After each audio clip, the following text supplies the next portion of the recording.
Capítulo 14. La purificación de María y la ofrenda del niño. Purificación de María. Se acercaba el cumplimiento de los días en que, según la ley, la Santísima Virgen debía presentar su primogénito en el templo y rescatarlo. Todo estaba listo para que la Sagrada Familia fuera primero al templo y a continuación volviera a su casa de Nazaret. La tarde del domingo 30 de diciembre dieron a los pastores todo lo que habían dejado los criados de la madre de Ana. Las cuevas del pesebre, la cueva lateral y la cueva de la tumba de Maraja estaban ahora completamente despejadas y barridas. José las había vuelto a dejar perfectamente limpias. La noche del domingo al lunes 31 de diciembre, vi que José y María volvieron a visitar la cueva del pesebre con el niñito para despedirse del lugar. Primero extendieron la alfombra de los reyes en el lugar del nacimiento de Jesús y luego pusieron al niño encima y rezaron junto a él. Finalmente pusieron al niño donde fue la circuncisión y también rezaron allí de rodillas. Al romper el alba del lunes 31 de diciembre, vi a la Santísima Virgen sentada en el asno, al que el viejo pastor había preparado delante de la cueva para salir de viaje. José tuvo el niño hasta que María estuvo cómodamente sentada y luego se lo puso en el regazo. Sentada en la silla del asno, la Santísima Virgen tenía los pies metidos en el estribo, algo levantados y vueltos a la parte trasera del animal. Contemplaba dichosa al niño que llevaba envuelto en su amplio velo en el regazo. En el burro solamente llevaban un par de mantas y atillos, y María iba sentada entre ellos. Los pastores se despidieron muy emocionados y los condujeron al camino, que no era el que trajeron al venir, sino que rodeaba el costado oriental de Belén, entre la loma del pesebre y la cueva de la tumba de Maraja. No los vio nadie. 30 de enero. El día de hoy los he visto hacer muy despacio el corto trecho que hay de Belén a Jerusalén, pues han tenido que parar muchas veces. A mediodía los he visto descansar en los bancos que rodean una fuente cubierta con un tejadillo. Un par de mujeres se acercaron a la Santísima Virgen y la trajeron panecillos y jarritas de bálsamo. Las ofrendas de la Santísima Virgen al templo iban en una cesta colgada del burro. La cesta tenía 3 compartimentos, 2 de los cuales estaban forrados por dentro con algo y contenían fruta. El tercero era una jaula abierta en la que se veían 2 pichones. A eso del atardecer los vi junto a un gran albergue en las afueras de Jerusalén, a cosa de un cuarto de hora de la ciudad. Entraron en una casita cuyos patrones eran un matrimonio anciano sin hijos que los recibió con inmenso cariño. Ahora sé por qué confundí ayer a los criados de Ana con la gente del albergue de Jerusalén, y es que en su viaje de vuelta los vi entrar aquí y hablar con esta buena gente para encargar alojamiento para la Santísima Virgen. Eran esenios emparentados con Juana Cusa. El hombre hacía de jardinero, podaba los setos y estaba encargado de algo del camino. 1 de febrero. Hoy he visto todo el día a la Sagrada Familia delante de Jerusalén, en casa de los ancianos posaderos. La Santísima Virgen pasaba la mayor parte del tiempo sola en un cuarto, con el niño tumbado sobre un tapiz en una repisa de la pared. La Santísima Virgen está siempre en oración y parece estar preparándose para la ofrenda. Con este motivo tuve algunos avisos interiores de cómo debe prepararse uno para recibir el Santísimo Sacramento. En el cuarto aparecieron muchos ángeles a adorar al niño Jesús. No sé si la Santísima Virgen los vio también, pero creo que sí, pues la vi muy recogida. Las buenas gentes del albergue hacían todo por amor a la Santísima Virgen. Tienen que haber tenido algún presentimiento de la santidad del niñito Jesús. Al anochecer, a eso de las 7 de la tarde, tuve una visión del viejo Simeón, un hombre delgado y muy viejo, con la barba corta.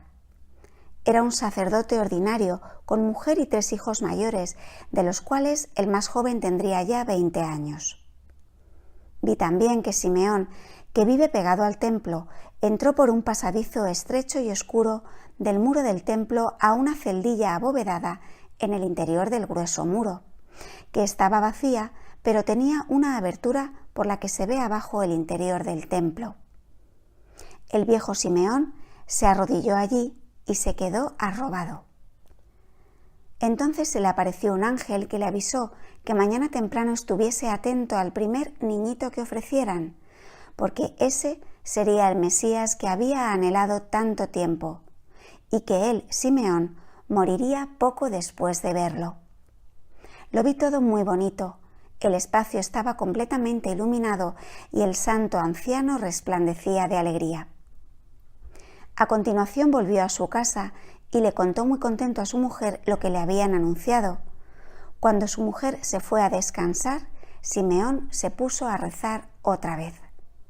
Nunca he visto que los israelitas piadosos de entonces ni sus sacerdotes se movieran al orar tan exageradamente como los judíos actuales. Pero sí que los he visto flagelarse. También vi que la profetisa Hannah, cuando rezaba en su celda del templo, tuvo una visión relativa a la presentación del niño Jesús en el templo. 2 de febrero. Hoy por la mañana, cuando todavía estaba oscuro, vi que la Sagrada Familia, acompañada de los posaderos, salió del albergue con la cesta de las ofrendas y el asno cargado para el viaje, y se encaminaron al templo de Jerusalén, donde entraron en un patio sin muros. Mientras José y el del albergue instalaban el asno en un cobertizo, la Santísima Virgen y el niño fueron recibidos amistosamente por una anciana que los condujo bastante más al interior del templo por un pasillo cubierto. Llevaban una luz, pues todavía estaba oscuro. Justo en ese pasillo salió al encuentro de la Santísima Virgen el anciano sacerdote Simeón, lleno de esperanza. Habló con ella unas pocas palabras jubilosas y luego tomó al niño Jesús y lo apretó contra su pecho, tras lo cual se apresuró a volver a otra parte del interior del templo. El anuncio que le hizo ayer el ángel le había puesto tan ansioso de ver al niño de la promesa por el que había suspirado tanto tiempo, que había salido a esperar allí la llegada de las mujeres. Simeón llevaba puesto un traje largo como los sacerdotes que no están de servicio. Lo he visto muchas veces en el templo y siempre como un sacerdote que no era del rango superior. Solo sobresalía por su gran piedad, sencillez e ilustración. Su guía llevó a la Santísima Virgen al interior del atrio del templo donde se hacían las ofrendas, y aquí la recibieron Hannah y Noemí, sus antiguas profesoras que vivían en esta parte del templo. Simeón salió otra vez del templo al encuentro de la Santísima Virgen, que llevaba al niño en brazos, para llevarla al lugar donde solía hacerse el rescate de los primogénitos. José le entregó a Hannah la cesta de las ofrendas y ésta a la Santísima Virgen, que la seguía junto a Noemí. Las palomas estaban en la parte de abajo de la cesta y encima estaba el recipiente de las frutas. José salió por otra puerta al sitio donde estaban los hombres. En el templo ya sabían que vendrían mujeres a hacer ofrendas, pues lo tenían todo preparado. El espacio donde se celebró la ceremonia era tan grande como la iglesia parroquial de aquí, de Dulmen. En las paredes todo alrededor ardían muchas lámparas que siempre formaban una pirámide. Las llamitas salían del extremo de un tubo curvado que terminaba en un aro dorado que brillaba casi tanto como la llamita. Del aro colgaba un apagador unido con un resorte. Levantándolo en alto, apagaba la luz sin dar mal olor y se podía quitar de nuevo para encender. Delante de una especie de altar, de cuyas 4 esquinas salían como cuernos, varios sacerdotes habían sacado un cofre rectangular y alargado, cuyas puertas, abiertas y sacadas todavía más, formaban el soporte de una mesa bastante espaciosa sobre la que pusieron una gran bandeja que acto seguido recubrieron con un tapete rojo y encima de él otro blanco que colgaba hasta el suelo todo alrededor. En las 4 esquinas de esta mesa pusieron lámparas encendidas que tenían varios brazos, y en el centro de la mesa 2 platitos ovales con 2 cestitas en torno a un Moisés alargado. Todas estas cosas las sacaron de los compartimentos del cofre, así como vestiduras sacerdotales que pusieron encima del otro altar fijo. La mesa de ofrendas que habían instalado estaba rodeada por una verja. A ambos lados de este espacio del templo había asientos, unos más altos que otros, en los que rezaban los sacerdotes. Entonces se acercó Simeón con la Santísima Virgen, que llevaba en brazos al niño Jesús dormido y metido en una envuelta azul celeste. Pasaron la verja y Simeón la llevó a la mesa de ofrendas, donde María metió al niñito en el Moisés. En ese instante vi que una luz indecible llenó el templo.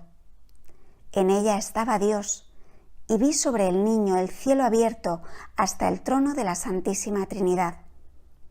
Entonces Simeón volvió a llevar a la Santísima Virgen al recinto enrejado donde estaban las mujeres. María vestía un traje fino azul celeste, un velo blanco, y estaba completamente envuelta en un largo manto amarillento. A continuación, Simeón se acercó al altar fijo donde habían puesto las vestiduras sacerdotales, y él y los otros 3 sacerdotes se revistieron mutuamente para la ceremonia. Llevaban al brazo una especie de escudo pequeño y se cubrían la cabeza con una gorra partida. Uno de ellos se puso detrás de la mesa de ofrendas, otro delante, y los otros 2 junto a los lados estrechos de la mesa, y rezaron sobre el niño. Entonces Hanna se acercó a María, le entregó la cesta de las ofrendas que contenía 2 cestitas con uvas y frutas, una encima de otra, y la llevó hasta la verja, delante de la mesa de ofrendas donde se pararon ambas. Simeón, que estaba delante de la mesa, abrió la verja y llevó a María delante de la mesa donde depositó su ofrenda. Pusieron las frutas en una de las bandejitas y las monedas en la otra. Los pichones se quedaron en la cesta. La Santísima Virgen ofrendó el niño Jesús solo 39 días después de su nacimiento. A causa de una fiesta, tuvo que esperar en la posada de aquella buena gente delante de la puerta de Belén. Además de las palomas de costumbre, ofrendó también 5 plaquitas triangulares de oro de los regalos de los reyes, y regaló al templo varias piezas de telas finas para bordar. Antes de dejar Belén, José vendió a su primo la borriquilla que le había empeñado el 30 de diciembre. Siempre pensó que la burra a la que Jesús entró en Jerusalén el domingo de Ramos procedía de este animal. Simeón y María esperaron quietos de pie ante el altar de las ofrendas, y el sacerdote que estaba detrás del altar sacó con sus manos al niño Jesús del Moisés. Lo alzó hacia distintas partes del templo y rezó largo rato. Acto seguido, dio el niño a Simeón, que lo devolvió a los brazos de María, y rezó sobre él y sobre María oraciones de un rollo que estaba junto a él en un atril. Luego Simeón condujo otra vez a la Santísima Virgen delante de la balaustrada, desde la que Hanna la llevó al lugar de las mujeres detrás de las verjas, donde entretanto se habían reunido una veintena de mujeres con sus niños primogénitos. José y los demás hombres estaban bastante lejos, en el lugar de los hombres. Entonces los sacerdotes empezaron arriba el oficio divino con incienso y rezos en el altar permanente, y los que estaban en los asientos lo hacían con algunos movimientos, pero no tan violentos como los judíos actuales. Cuando la ceremonia llegó a su fin, Simeón fue al lugar donde María esperaba de pie, recibió en sus brazos al niño Jesús que ella le dio, y completamente arrobado de alegría, habló en voz alta sobre el niño mucho tiempo. Alabó a Dios que había cumplido la promesa y dijo, entre otras cosas: Señor, ahora deja que tu siervo parta en paz según tu palabra, pues mis ojos han visto tu salvación, que tú has preparado a la vista de todos los pueblos, luz para ilustración de los héroes y gloria de tu pueblo de Israel. Después de la ofrenda, José se acercó más y escuchó lleno de respeto junto a María las inspiradas palabras de Simeón, que los bendijo a ambos, y dijo a María: Mira, este está puesto en Israel para caída y resurrección de muchos, y será signo de contradicción. Pero una espada traspasará tu propia alma, para que se manifiesten los corazones de muchos. Cuando las palabras de Simeón llegaron a su fin, Hana también quedó inspirada y habló en voz alta mucho tiempo sobre el niño Jesús, y alabó a su madre por bienaventurada. Vi que los presentes escuchaban todo esto con emoción, pero sin turbarse lo más mínimo. Incluso los sacerdotes parecían oír algo. Era como si esta oración inspirada y en voz alta no fuera totalmente inusual, sino una cosa que pasaba con mucha frecuencia y así tuviera que ser. Sin embargo, vi muy emocionados los corazones de todos los presentes. Todos expresaban gran respeto al niño y a la madre. María lucía como una rosa celestial. Aparentemente la Sagrada Familia había presentado la ofrenda de los más pobres, pero San José dio a Hana y al anciano Simeón muchas piececitas triangulares amarillas, para que las aplicasen sobre todo a las doncellas pobres que se educaban en el templo y no podían procurarse los costes. Acto seguido vi que Hana y Noemí sacaron a la Santísima Virgen y al niño al patio donde la habían recogido y allí se despidieron unas de otras. José ya estaba aquí con el matrimonio de la posada y como había traído el asno, María montó en él con el niño y así salieron del templo enseguida y emprendieron viaje a Nazaret a través de Jerusalén. No he visto la ofrenda de los demás primogénitos que estaban hoy presentes, sin embargo, he sentido que todos recibieron una gracia especial y que muchos de ellos murieron con los niños inocentes. La ofrenda debió terminar a eso de las 9, porque alrededor de esa hora es cuando vi salir a la Sagrada Familia. Este día viajaron a Bezorón, donde pernoctaron en la misma casa donde la Santísima Virgen tuvo su último alojamiento cuando la llevaron al templo hace 13 años. El habitante de esta casa me parece que es maestro de escuela. Aquí los esperaban los que Ana había enviado para recogerlos. Esta vez viajaron mucho más directos a Nazaret que cuando fueron a Belén, porque en aquella ocasión evitaron todos los pueblos y solo entraron en casas aisladas. José había dejado empeñada en sus parientes la borriquilla que le indicó el camino durante el viaje a Belén, pues seguía pensando en volver a Belén y hacerse una casa de madera en el Valle de los Pastores. Lo había hablado con los pastores y les había dicho que llevaría a María con su madre solo una temporada para que pudiera reponerse bien de aquellos incómodos alojamientos, y por eso había dejado allí muchas cosas con los pastores. José tenía una clase rara de dinero que me parece había recibido de los Reyes Magos. Su traje tenía por dentro una especie de bolsa en que llevaba cierta cantidad de hojitas amarillas, brillantes y muy delgadas, arrolladas unas encima de otras con la forma de una cédula de cumplimiento pascual, con las esquinas redondeadas y algo inscrito en ellas. Los denarios de plata de Judas eran más gruesos y tenían forma de lengua. Los denarios enteros estaban redondeados por ambos extremos y los medios denarios solo por uno. Ojeada al viaje de retorno de los Reyes Magos. Estos días vi que los Reyes Magos se habían reunido todos al lado de allá de un río. Hicieron un día de descanso y celebraron una fiesta. El lugar consistía en un caserón y varias casitas más pequeñas. Viajaban entre el camino del que se habían apartado y la dirección por la que Jesús volvió a su patria de Egipto después del tercer año de predicación.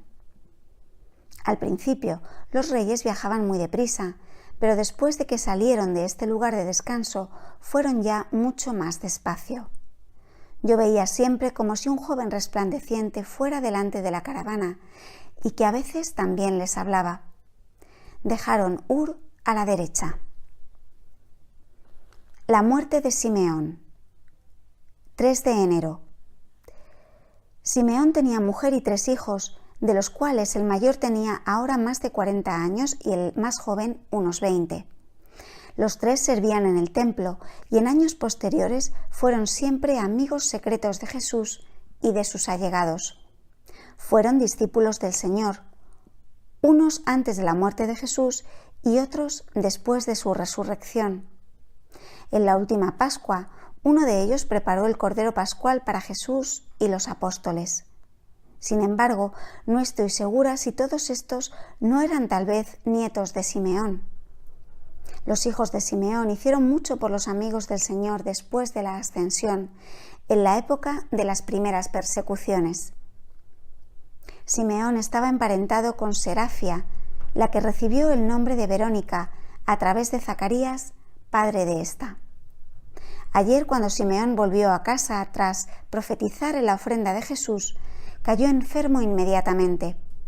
Pero a pesar de ello, habló con mucha alegría con su mujer y sus hijos. Les habló con gran seriedad y conmovedora alegría de la salvación que había venido a Israel y de todo lo que el ángel le había anunciado.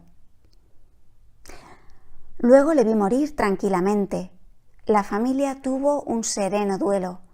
En ese momento estaban en torno a él muchos viejos sacerdotes y judíos que rezaban.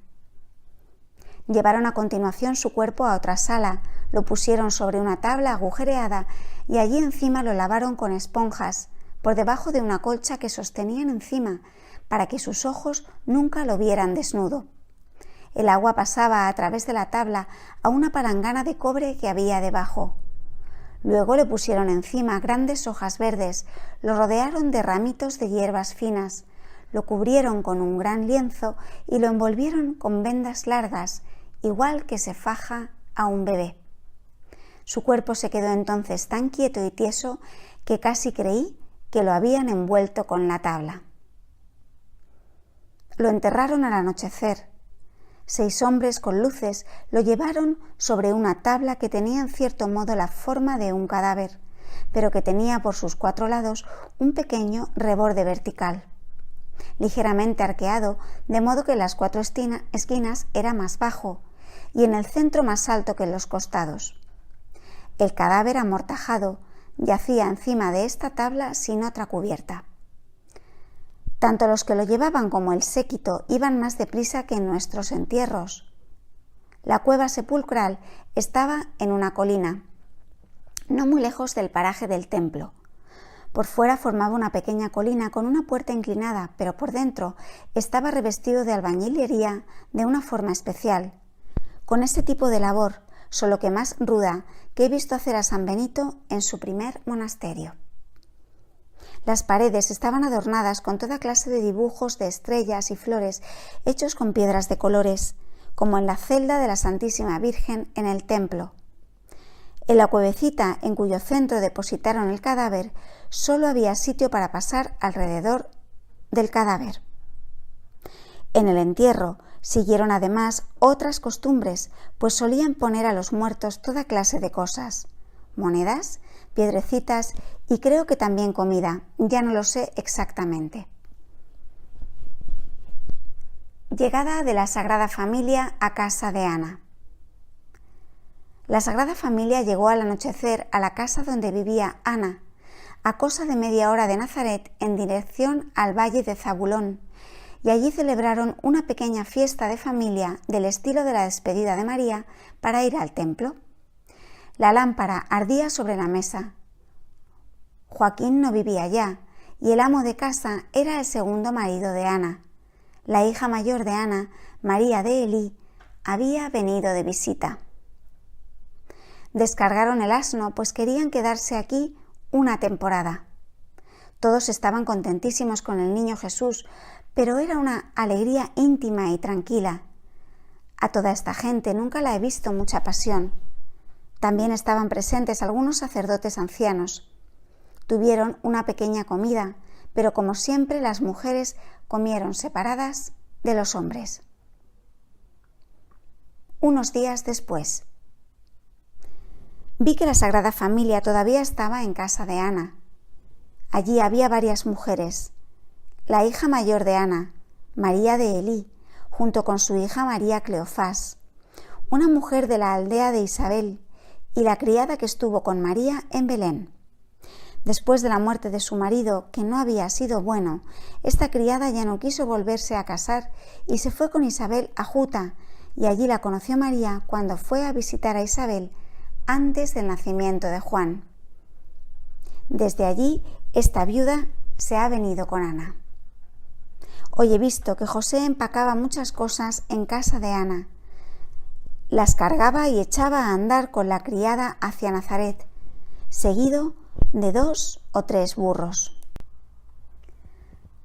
Oración. De lo que vi hoy en casa de Santa Ana me acuerdo de todo, pero no en detalle, pero tengo que haberme sentido intensamente allí, pues hice unas oraciones que quizá ahora ya no entienda del todo.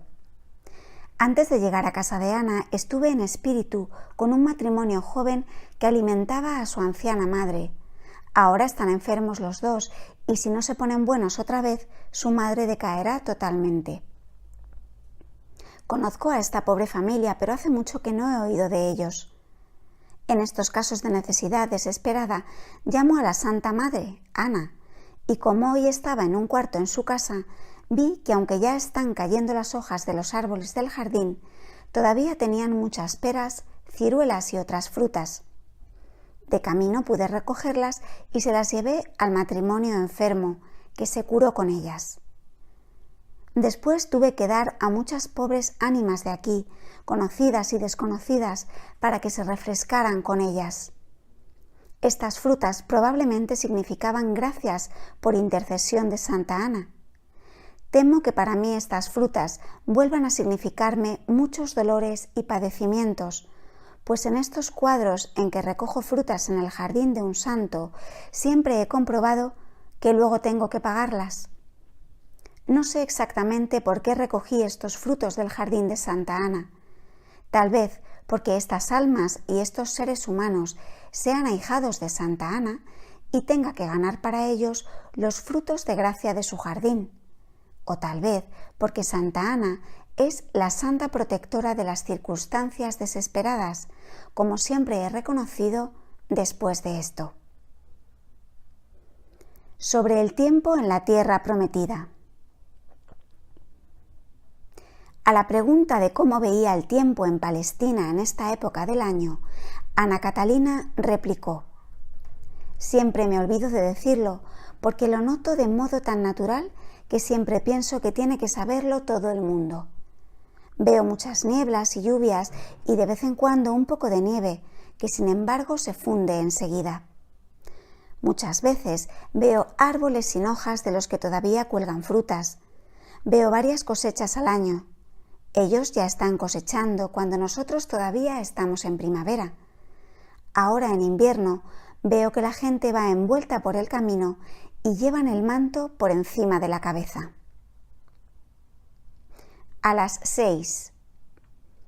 Hoy después de mediodía vi a la Santísima Virgen acompañada de su madre que llevaba al niñito Jesús, de la casa de Ana a la de José en Nazaret. El camino es muy agradable, una media hora entre colinas y huertos.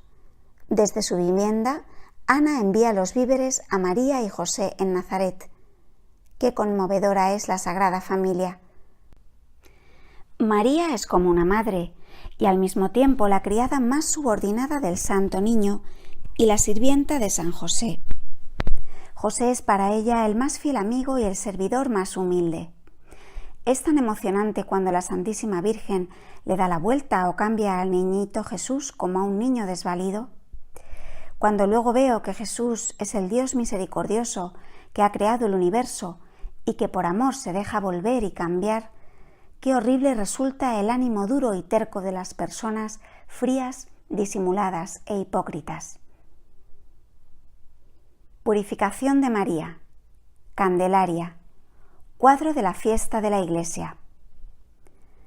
La fiesta de la Candelaria se me mostró con una gran representación difícil de explicar y que no soy capaz de volver a narrar por completo, pero lo que todavía sé de ella lo he visto pasar en este cuadro. Vi una fiesta en esa iglesia transparente que flota sobre la tierra, que es como en general me presentan la Iglesia católica cuando debo contemplar la iglesia en cuanto iglesia y no esta o aquella iglesia local.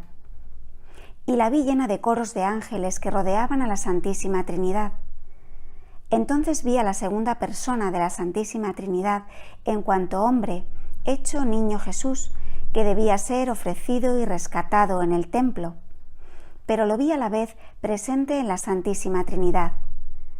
Así me había pasado hace poco, que yo creía que el niño Jesús estaba sentado conmigo y me consolaba, y a la vez lo veía en la Santísima Trinidad. Lo que vi propiamente fue la aparición de la palabra hecha hombre, el mismo niño Jesús junto a mí, unido como por una vía de luz al cuadro de la Santísima Trinidad, y no puedo decir que no estaba allí, sino junto a mí, pero tampoco puedo decir que no estuviera a mi lado, porque estaba allí. Pero con todo, en el instante en que sentí vivamente al niño Jesús junto a mí, vi la metáfora bajo la cual me mostraban la Santísima Trinidad de forma distinta a como luego me la presentaron en el cuadro de costumbre de la divinidad. Vi aparecer un altar en medio de la iglesia. No era un altar como en nuestras iglesias de ahora, sino un altar general, y encima de él un arbolito con anchas hojas colgantes de la misma especie que el árbol del pecado original del paraíso. A continuación, vi como si delante del altar saliera de la tierra la Santísima Virgen con el niño Jesús en brazos, y ante ella el árbol del altar se inclinó, cayó y se marchitó. Y entonces vi que se acercó a María un ángel grande con traje sacerdotal, que solo tenía un anillo en torno a la cabeza. Ella le dio el niño, él lo puso en el altar, y en ese mismo instante vi que el niño ofrecido pasaba al cuadro de la Santísima Trinidad, que ahora vi en su forma habitual. El ángel le dio a la Madre de Dios una bola pequeña y clara encima de la cual estaba una figura como de un niño envuelto en pañales, y con este don María flotaba sobre el altar, y entonces vi que de todas partes vinieron a ella muchos pobres con luces, y ella daba todas las luces al niño que estaba encima de la bola, en la que entraron inmediatamente todas las luces. Y entonces las vi convertirse en una gran luz que todo lo iluminaba. Vi una gloria sobre María y el niño. María había tendido su amplio manto sobre la tierra, y entonces el cuadro entró en una festividad. Creo que lo de marchitarse el árbol del conocimiento con la aparición de María y el traslado a la Santísima Trinidad del niño ofrendado sobre el altar sería un símbolo de la reunificación con Dios de los seres humanos. Por eso vi también que todas las lucecillas dispersas se entregaban a la Madre de Dios y que ésta se las pasaba al niño Jesús, que es la luz que ilumina a todos los hombres y que rehace con las luces dispersas una sola luz que ilumina el mundo, simbolizado tanto por la bola como por el globo imperial. Las luces ofrecidas designaban la consagración de la luz en la fiesta de hoy.